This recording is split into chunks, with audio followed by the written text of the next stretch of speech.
A'udzubillahi minasyaitonirrajim. Bismillahirrahmanirrahim. Assalamualaikum warahmatullahi wabarakatuh. Alhamdulillahi wahdah, wassalatu wassalamu ala rasulillah. Apa kabarnya sahabat-sahabatku Sarung Dakwah Channel yang dirahmati Allah? Pada kesempatan kali ini saya akan membahas tentang malam satu suro. Malam satu suro memang terkenal sakral dan penuh aura mistis bagi sebagian orang. Sebenarnya ada apa sih di malam satu suro itu? Malam satu suro sering terdengar di telinga manakala hari pergantian tahun baru Islam semakin dekat. Banyak cerita angker dan penuh mistis tentang malam satu suro. Malam satu suro adalah lebarannya bagi makhluk gaib. Kisah ini pasti sudah kerap terdengar di telinga kita. Sebagian masyarakat pada masa lalu mempercayai jika malam satu suro merupakan lebaran bagi para makhluk gaib, sehingga banyak di antara mereka yang keluar dari tempat persinggahan masing-masing. Anehnya, mitos ini kerap dikaitkan dengan adanya penampakan serta gangguan makhluk halus di malam tersebut. Entah dari mana awal mitos ini muncul, yang jelas mitos tersebut hingga kini masih dipercaya banyak orang. Terlalu berlebihan jika ada yang percaya bahwa malam satu suro merupakan malam paling buruk dalam satu tahun. Bahkan ada beberapa orang yang menganggap bahwa di bulan suro terdapat banyak sekali sial dan bencana yang akan menimpa umat manusia. Tak heran jika orang-orang zaman dulu kerap menghindari berbagai pesta upacara pada bulan ini, termasuk pesta perkawinan dan hajatan lain. Di sisi lain, masyarakat meyakini bahwa musibah dan bencana dapat ditolak dengan cara melakukan ritual tertentu. Karena itulah, kemudian dikenal beberapa tradisi malam satu suro seperti ruatan atau buang sial. Sebagian masyarakat pada masa lalu lebih sakral lagi dalam menanggapi datangnya pergantian tahun Hijriah.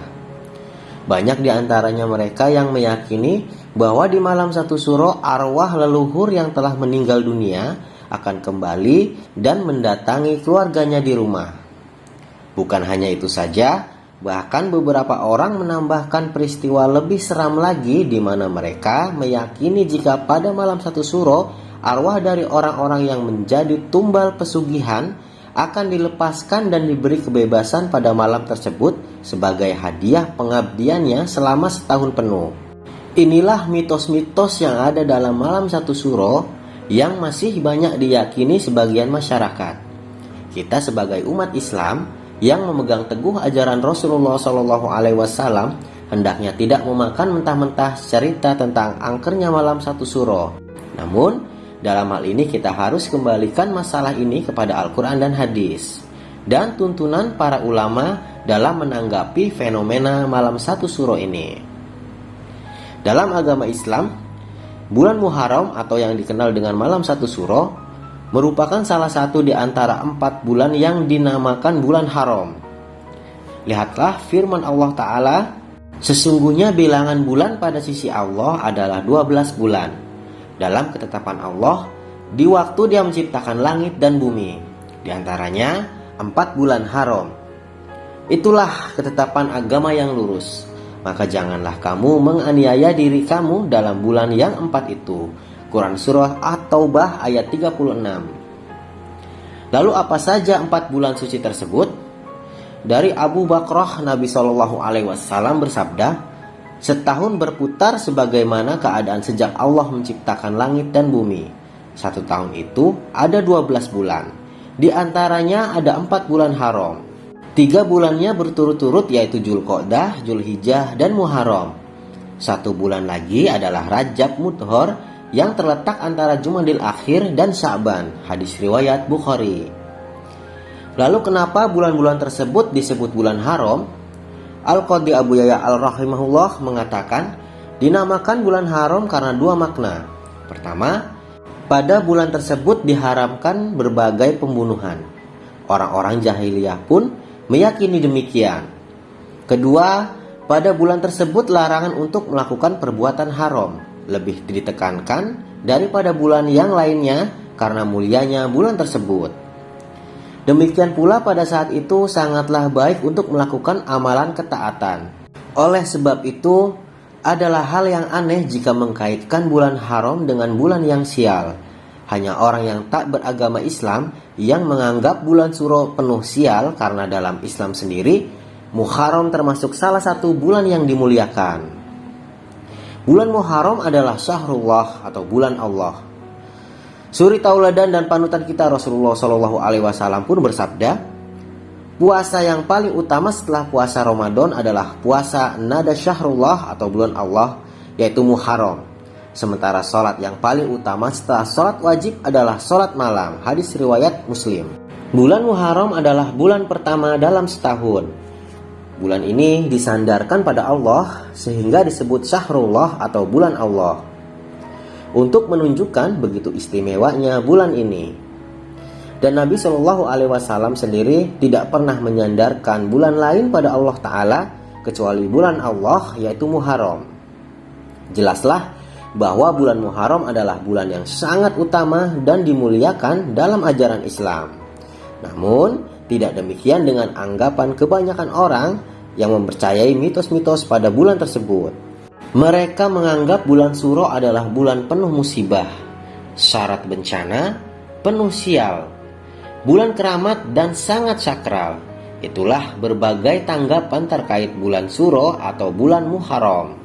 Sehingga kita akan melihat berbagai ritual untuk menghindari kesialan, bencana, musibah dilakukan oleh mereka.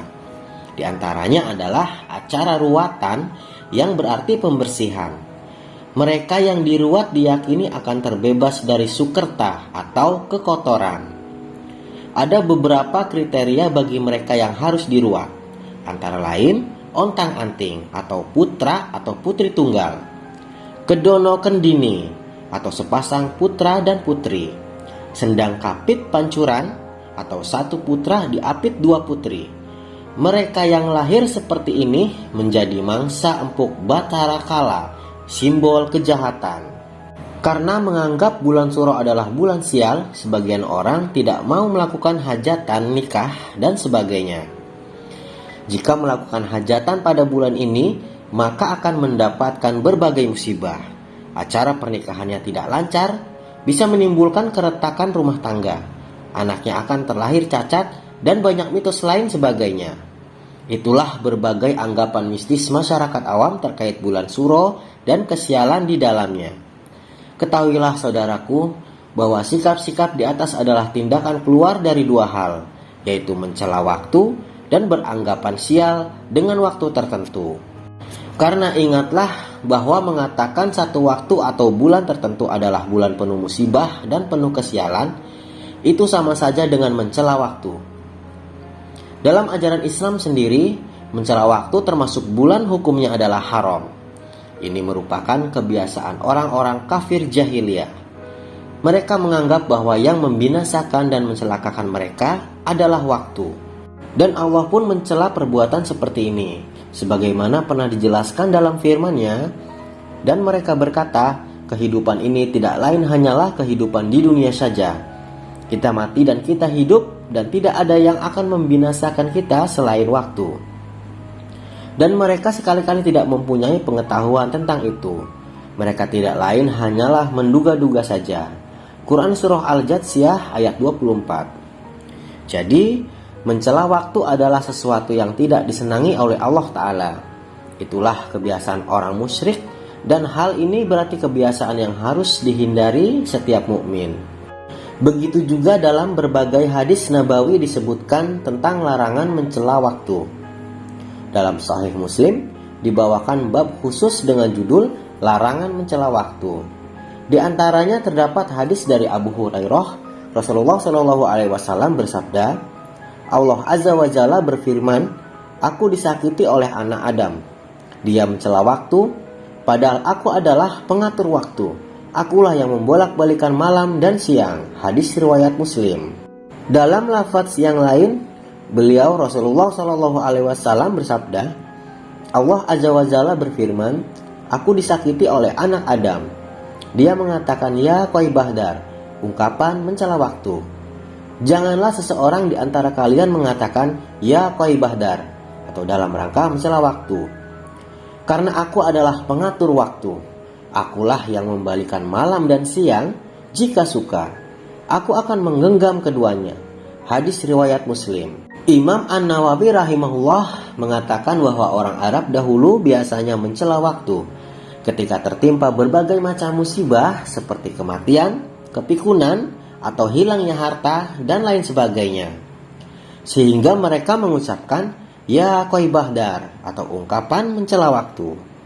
Dan ucapan celaan lainnya yang ditunjukkan kepada waktu. Setelah dikuatkan dengan berbagai dalil di atas, jelaslah bahwa mencela waktu adalah sesuatu yang terlarang. Kenapa demikian? Karena Allah sendiri mengatakan bahwa dialah yang mengatur waktu siang dan malam. Apabila seseorang mencela waktu dengan menyatakan bahwa bulan ini adalah bulan sial atau bulan ini selalu membuat celaka, maka sama saja dia mencela pengatur waktu, yaitu Allah Azza wa Jalla.